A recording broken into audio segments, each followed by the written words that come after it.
arqueologia ela começou muito ligada ao próprio imperialismo. Então, desde o início, a disciplina esteve sempre centrada em ações de caráter militar, de domínio dos povos e de, inclusive, expropriação das pessoas. Então, essa origem da disciplina faz com que haja uma ligação quase que inevitável entre digamos assim, o autoritarismo e a disciplina. Mas isso é muito mais marcado, foi muito mais marcado naqueles momentos em que há regimes autoritários. No século XX, em particular, depois então daquela fase inicial da arqueologia no século XIX, mais militarista propriamente, nós temos o nacionalismo e o totalitarismo de regimes como o fascismo, o nazismo, o comunismo da União Soviética, que se utilizaram da arqueologia para justificar certas políticas de ocupação de espaço, de dominação de um povo sobre outro, de tal maneira que durante, às vezes, muitas décadas, houve uma ligação direta entre esses regimes autoritários e a prática arqueológica. No caso específico da América Latina, nós temos uma história ainda mais conturbada, porque nos diferentes países houve momentos ditatoriais que duraram muitas vezes até décadas também, isso desde o início do século XX até praticamente o final do século, de tal maneira que nessas ocasiões, muitas vezes também a arqueologia serviu aos propósitos do Estado de dominação. No caso brasileiro, que me parece particularmente relevante, é o fato de que nós tivemos duas grandes ditaduras, uma ditadura do Estado Novo, de 1937 a 1945, com Getúlio Vargas, que utilizou-se também da arqueologia, a par de outras atividades, para montar uma estrutura, digamos assim, bastante repressora, bastante autoritária. Então, já naquela ocasião, a arqueologia sofreu muito, digamos assim, porque ela deixou aquela certa visão romântica que tinha do indígena e passou a valorizar muito mais uma visão europeia, eurocêntrica e centrada em relações de poder desiguais. Essa influência ela foi ainda maior, esse caráter autoritário foi ainda mais intensificado na ditadura que vai de 1964 a 85, conhecida também como ditadura militar, período no qual a arqueologia sofreu uma intervenção aqui muito forte por parte das autoridades. Então, tivemos um programa nacional de arqueologia logo depois do golpe, isso forjou muito a disciplina no Brasil durante não só esse período militar, mas deixou consequências que vêm conosco até hoje. No entanto, nessas últimas décadas de democracia no Brasil e digamos assim, no mundo todo, esse movimento de inclusão das pessoas na ciência, fez com que a arqueologia muitas vezes passasse agora a estudar os períodos autoritários a partir da sua materialidade. Restos de pessoas desaparecidas, centros de detenção, ou seja, a própria arqueologia passou a se preocupar e a valorizar a sua contribuição no estudo do autoritarismo e de ditaduras. Então, acho que podemos concluir que, de uma maneira bastante contraditória, a arqueologia surgida como imperialista, muitas vezes militar e autoritária, tem servido mais recentemente a propósitos mais libertários e humanistas. Bom, a arqueologia da repressão e a resistência, de fato, é um conceito que pensamos com Pedro Paulo Funari já faz algum tempo e que tinha como objetivo unificar uma série de trabalhos orientados a analisar o passado recente de violência política da América Latina. Então, precisamos diferenciar duas coisas. Por um lado, o contexto da arqueologia, que já faz uns 20 anos vem sofrendo uma mudança paradigmática de um positivismo, de um cientificismo que colocava a arqueologia em um lugar de distância com a política, com as ideologias, a um outro mais associado com um mundo, vamos dizer, pós-moderno, no qual agora sim a arqueologia é uma construção subjetiva do passado e, portanto, as questões ideológicas e políticas do pesquisador realmente têm um impacto no seu objeto de estudo. Então, a arqueologia vem assumindo uma responsabilidade política no que tem a ver com a construção do passado e especificamente o caso da violência política da América Latina, que todos sabemos que entre as décadas dos 60 até meados dos 80 esteve marcada por uma continuidade de sistemas ditatoriais ou governos autoritários que tinham duas estratégias principais para reprimir todos aqueles que pensavam distinto. Por um lado, a construção de prisões, muitas delas clandestinas, e também a construção da categoria do desaparecido, que implicava tomar prisioneiros aqueles dissidentes e geralmente os levar a estes campos de concentração, onde seriam torturados, interrogados e grande parte deles posteriormente assassinados. Dentro do que é a arqueologia, também o professor Funari, junto com outros, tem colocado a ideia de que a arqueologia histórica tem que se preocupar por construir a história daqueles grupos que não têm história. Aqueles grupos que foram marginados, aqueles grupos que não aparecem na história oficial, e precisamente os prisioneiros políticos, os desaparecidos, integrariam esse grupo de pessoas que tinham uma história até o preciso momento de sua desaparição.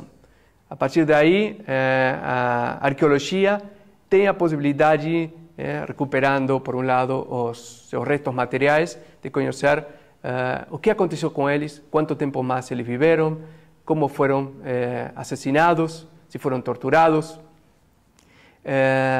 em relação às estratégias de repressão também, a construção dos campos de concentração, os objetos associados com a ditadura, que permitirão não só conhecer essas estratégias repressivas, mas também, eu acredito que isto é um dos grandes logros desta arqueologia da repressão e a resistência, que é a construção de uma memória material.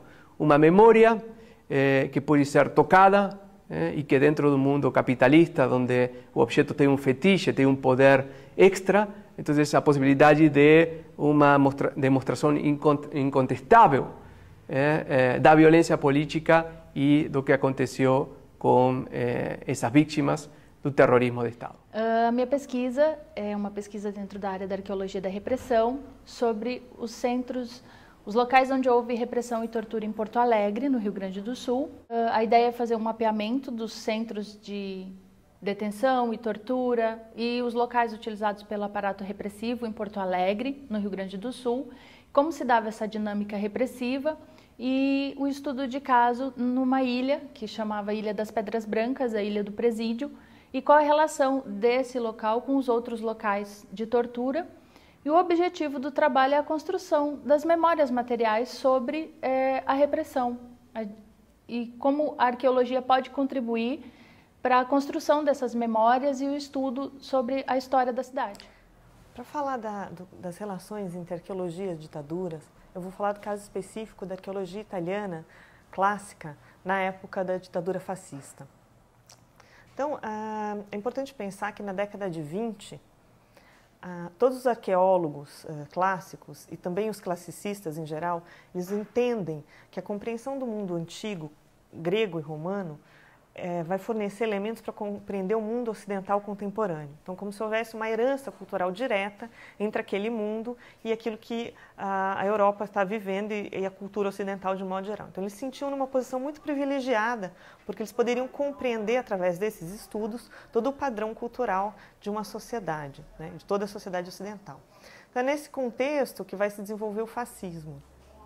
Então, o fascismo vai ser um momento de um extremo orgulho nacional italiano, a identidade nacional vai ser muito reforçada, então vai haver uma relação forte entre o desenvolvimento dessa arqueologia clássica romana e o governo fascista, que vai fornecer subsídios, sejam eles financeiros, como um apoio, incentivo a uma série de eventos, né, e uma série de ajudar a fazer as escavações, ajudar fornecendo dinheiro, fornecendo material, trabalho, inclusive fazendo coisas como, por exemplo, o que vai acontecer no caso do Lago Nemi.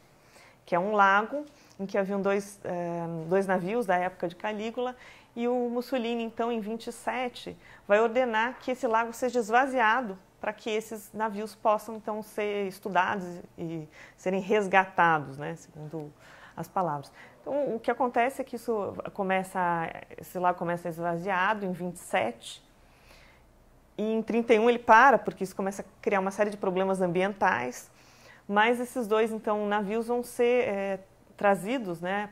Um acaba se deteriorando, mas é formado, então, um museu que vai existir de 36 a 44, depois vai ser perdido em função de um incêndio. Mas a grande questão é entender que esse governo mobiliza, então, não só recursos financeiros, como vários recursos, obras, trabalhadores, para tirar, né, então, esses navios, para mostrar esse poderio romano. Então, essa identidade entre o mundo romano e a Itália, né, daquele momento, vai ser reforçada, e essa arqueologia vai trabalhar um pouco nessa legitimação dessa identidade. E a gente tem também o caso de Pompeia, que talvez seja o caso mais emblemático. As escavações de Pompeia, nessa época, vão ser conduzidas por um grande arqueólogo chamado Amedeo Maiuri, e o Maiuri também vai receber muito incentivo para fazer as pesquisas.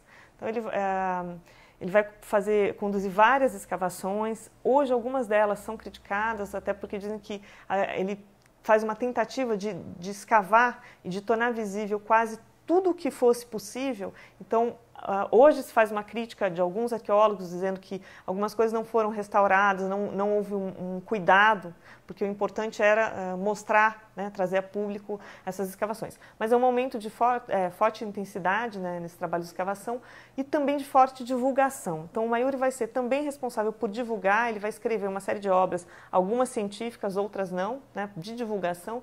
E é interessante porque alguns dos livros dele são prefaciados pelo próprio Mussolini. Então, a gente percebe, né, essa relação. E, além disso, o Mussolini vai fazer visitas oficiais à cidade, né? Vão ser filmadas e vão aparecer nos jornais, então essa propaganda, esse vínculo.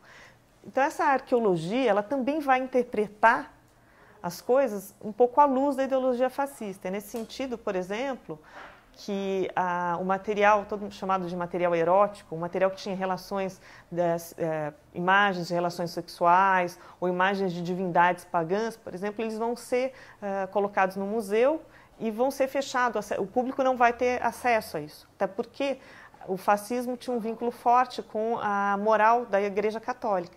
Então, nesse sentido, eles não vão permitir que as pessoas tenham acesso, porque são consideradas imagens imorais ou imagens do paganismo. Então, é um Império Romano resgatado, mas é um Império Romano cristão que vai ser resgatado, né? Então, e a época Pompeia não é, né, cristianizada, fortemente cristianizada, mas se faz então uma escolha de que tipo de romano se traz à tona, qual é esse romano que vai ser então apresentado ao público. Também nesse sentido, o Maiuri vai começar as escavações que a gente chama abaixo do nível 79. São as escavações feitas antes dos romanos, antes de Pompeia se tornar romanizada. Ele vai ser responsável. E a ideologia do material que sai, né, as interpretações, elas também servem um pouco para legitimar essa superioridade do romano sobre os outros povos, né, que vai ser também depois resgatado, ainda pelo governo fascista, para justificar, então, a colonização da África, né? Então, quando o governo, na verdade, em 1890, é que a África vai ser invadida, mas a Eritreia, depois a Etiópia, vão ser invadidas, mas, posteriormente, na década de 36, é que vai ser criada a província da África Ocidental Italiana, né? E nesse período, então, eles vão usar, a ideia, na verdade, desde a construção do Canal de Suez, usar isso como base de reabastecimento para os navios romanos, para os navios italianos. Mas, na década de 1890, não há tão forte essa necessidade de justificar. Já em 36, eles vão justificar usando a ideia de que somos herdeiros dos romanos, então temos esse sangue romano e temos a missão de levar a civilização, então, para esses povos da África. Quando a gente sabe que, na verdade, era um uso político, né? Essas colônias tinham um uso político muito mais forte e essa identidade, de que o romano, assim como o italiano, assim como o romano, tinha função civilizadora, como se a civilização se transmitisse, né, dessa maneira, então, através da conquista. Então, esses usos, a gente percebe, então, esses usos políticos da arqueologia para legitimar questões políticas contemporâneas da época do fascismo. O tema arqueologia e ditadura, um caso que eu penso assim, que seja emblemático, né, sobre essa relação,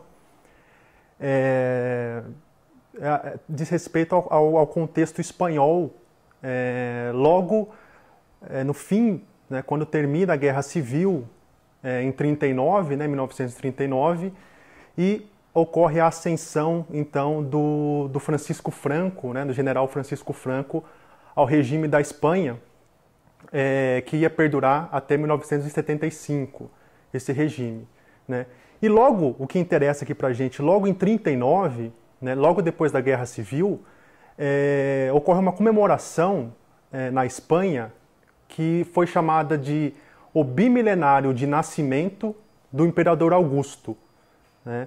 Então, pensar que em 1939, na Espanha, após uma guerra civil, se comemorar o aniversário de 2000 anos de um imperador romano, algo diferente,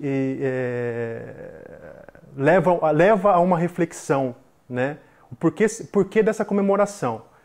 Então, a comemoração, uma parte dela se deu na cidade de Tarragona, localizada na Catalunha, né? Tarragona é importante dizer que é a antiga Tarraco, né? Tarraco foi uma importante cidade durante o Império Romano, foi capital da província Tarraconensis, né? Então hoje a cidade moderna de Tarragona está presente aí as ruínas da antiga Tarraco, né? Então, nessa comemoração de 2000 anos de Augusto na cidade de Tarragona, foi em julho de 1939, o que acontece ali é o seguinte: o ministro de Relações Exteriores italiano, né, chamado Galeazzo Ciano, ele visita a Espanha, né? Lembrando que o regime ao qual esse ministro exercia sua função era o regime fascista italiano, né, do Benito Mussolini. Então ele visita a Espanha em julho de 1939, né, percorre várias cidades, e uma dessas cidades, justamente Tarragona, onde está sendo comemorado esse bimilenário de Augusto, né? E então o que acontece é que a cidade é toda enfeitada com símbolos de período romano antigo, né, como colunas, as águias, né, aquilo que alguns historiadores, arqueólogos chamaram de uma cenografia imperial. Então Tarragona ela foi enfeitada por uma cenografia imperial, né? E esse ministro italiano, junto com autoridades espanholas, autoridades nacionais e locais, ele percorre a cidade de Tarragona, né, sobre esses símbolos romanos. Ele inaugura uma estátua do Augusto, né, próximo de ruínas romanas, como o teatro, por exemplo, né, às margens do mar Mediterrâneo. E, diretamente relacionado com essa questão de arqueologia e ditadura, ele faz visitas a vários, né, vestígios arqueológicos presentes na cidade. Então, essa visita ela tem esse caráter de rememorar, né, esse passado romano que teria sido comum entre os dois países, entre países modernos, que seriam a Itália e a Espanha, que seriam naquele momento ali, os discursos que estão ali envolvidos nessa comemoração e os discursos tanto do representante italiano quanto do representante espanhol, é de que eles são, tanto a Espanha quanto a Itália são, entre aspas, filhas de uma mãe que seria Roma, né? E isso tudo sendo ali justificado, legitimado no presente por meio dessas ruínas, desses vestígios romanos presentes na cidade. da Itália existia muito e na Espanha também, o que provava ali naquele momento que realmente eles eram herdeiros de um passado clássico. Então isso mostra muito bem nesse caso específico, né, mostra muito bem a relação entre uma arqueologia que está sendo feita num período e a utilização por un régimen político dictatorial. Tomando un poco el tema de los trabajos de las arqueologías de la represión, creo que lo que principalmente buscaron fue dar respuestas a las demandas que se planteaban en los distintos países latinoamericanos, tanto por parte de la sociedad como por parte del Estado. Los arqueólogos trabajaron en diversos frentes. Quizás el primero de ellos, y el que tuvo mayor trascendencia también a nivel público, haya sido el trabajo de los antropólogos forenses, que estaban directamente vinculados con el pedido de los familiares de encontrar los restos de sus seres queridos, de personas desaparecidas y víctimas de la represión política de las dictaduras de 1970 en la región. A partir de esto se desarrollaron procesos únicos en donde la antropología forense, a diferencia de lo que habría sucedido en otros países como Estados Unidos, donde se involucraban directamente con casos policiales, trataron de dar respuesta a los crímenes cometidos por el propio Estado, ¿no es cierto? Y los arqueólogos habrían trabajado de manera directa con la justicia, aportando evidencias para llevar adelante distintos tipos de procesos judiciales. El caso quizás más emblemático sobre el tema sea el del equipo de antropología forense de Argentina, donde estaría contribuyendo no solamente a la búsqueda, sino también a la restitución de los cuerpos. Más allá de esto, con el tiempo también se habrían desarrollado otras aproximaciones por parte de los arqueólogos al tema de la represión, fundamentalmente con el estudio de los antiguos centros de detención de los prisioneros políticos.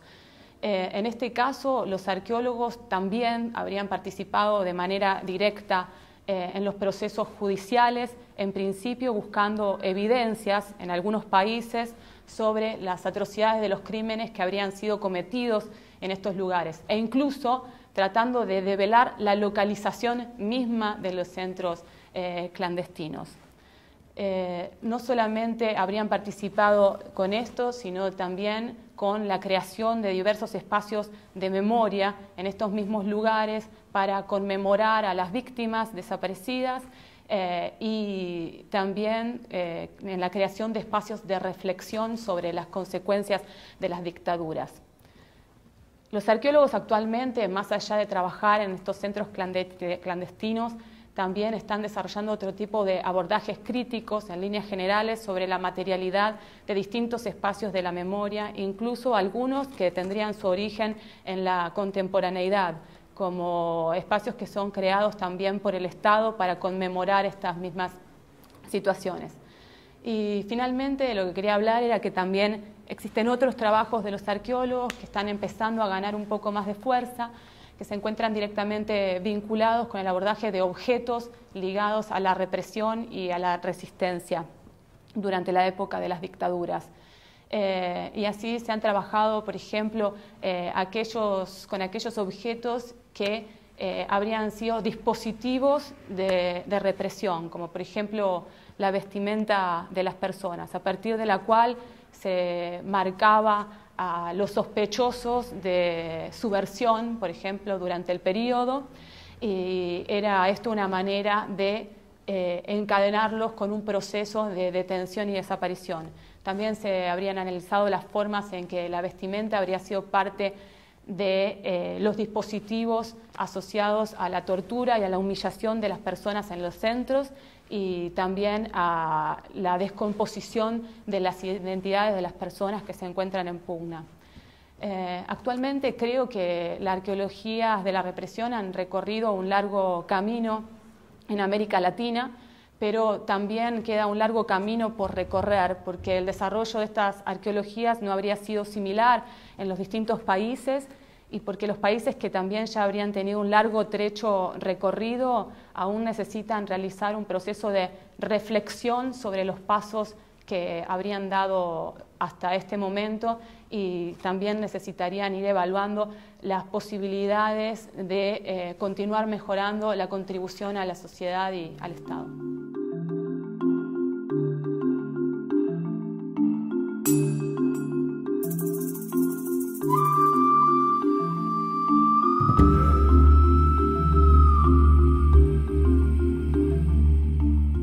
En las reflexiones sobre la cooperación internacional voy a hablar fundamentalmente del caso de mi país y del caso latinoamericano. Creo que, por ejemplo, en el caso de Argentina siempre ha existido la percepción de que las discusiones que llevábamos adelante los arqueólogos estaban un poco desmerecidas dentro de un contexto de debates internacionales, que lo que teníamos para proponer los arqueólogos en nuestro país fundamentalmente era una suerte de reproducción de modelos de teoría, de importación de modelos teóricos y metodológicos de otros lugares, y una suerte también de readaptación tan solo a esos contextos locales, que más allá de esto no teníamos demasiado para ofrecer.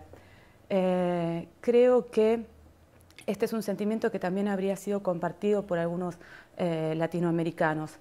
Las quejas no solamente se expresaban en este sentido al nivel de los profesionales, sino también de los estudiantes que se veían obligados a leer siempre la bibliografía en inglés y demás. Creo que con el correr de los años ha existido una suerte de reacción frente a esta situación, y lo que esto ha terminado promoviendo es la lectura de colegas de los países de la región en nuestro propio idioma, en portugués, de manera también de transformar los contenidos en mucho más accesibles para el estudiantado y para nosotros mismos también.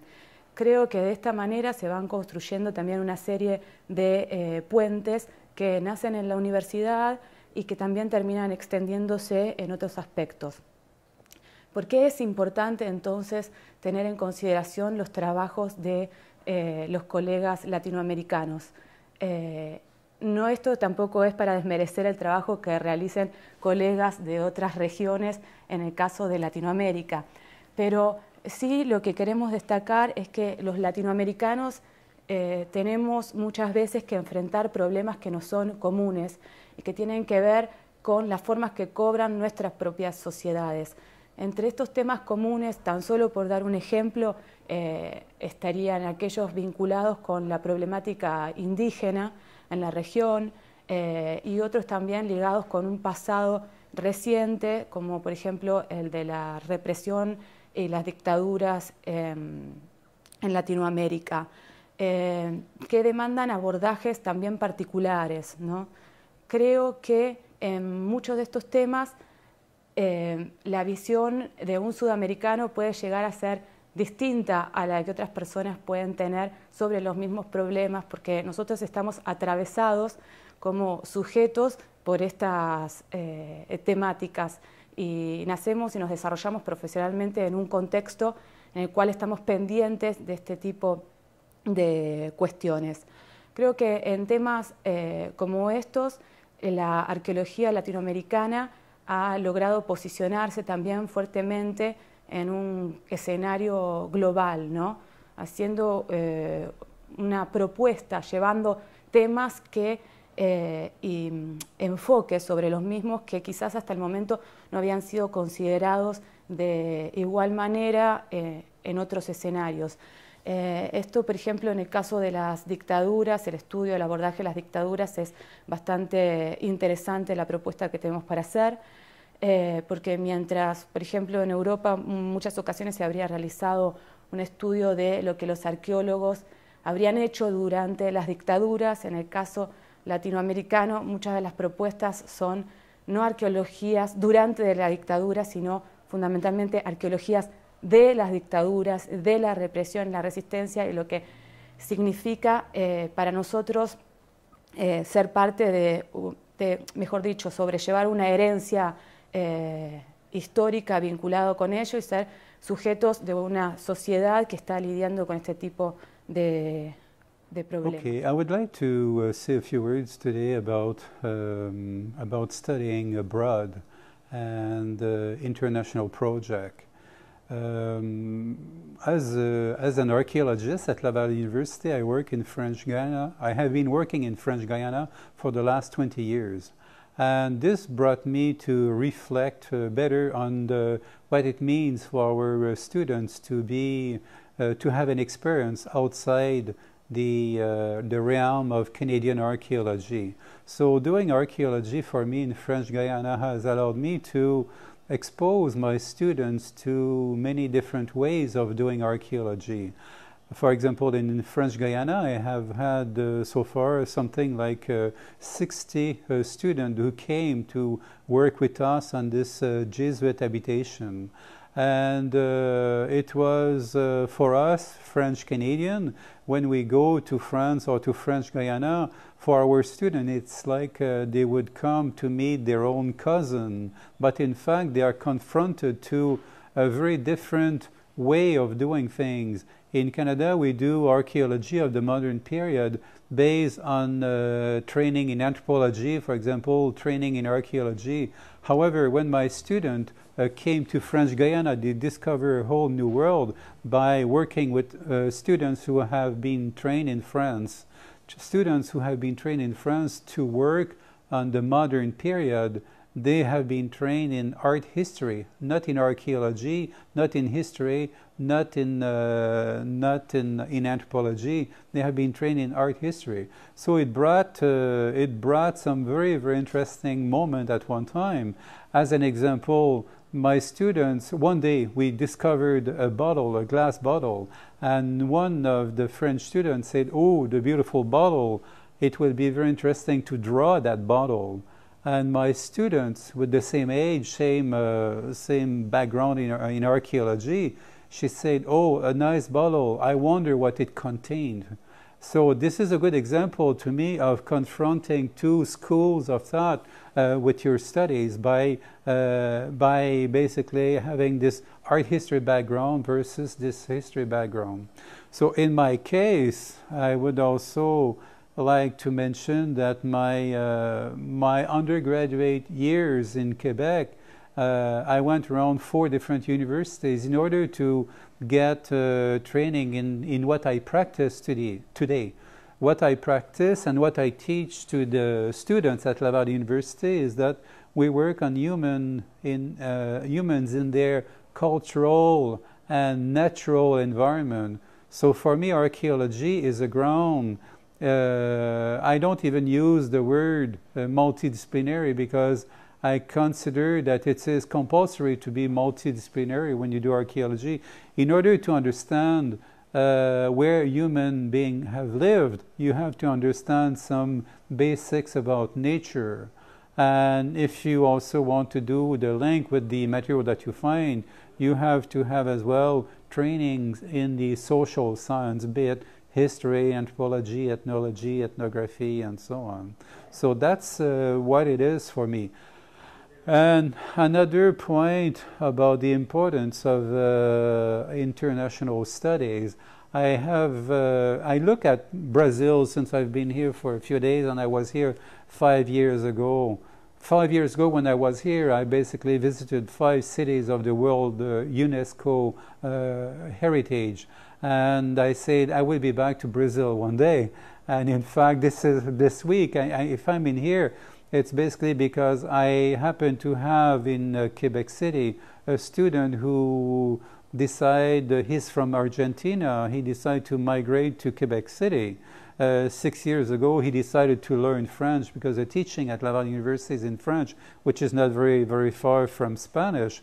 So my student from Argentina worked on Jesuit missions in Argentina, and he contacted me because he knew that I was working on a Jesuit plantation in French Guiana, and he said, I want to do a PhD with you. So all of this to tell you that the importance of building, especially for Brazilian students, since you have over 200 million people, so it's very, very easy for you to to continue to study in your own culture, in your own language. However, you will learn a lot by exposing yourself to new ways of doing things. So in Canada, we may be more into environmental archaeology, while in Brazil, you may be more into history. I don't know enough about prehistoric archaeology in Brazil.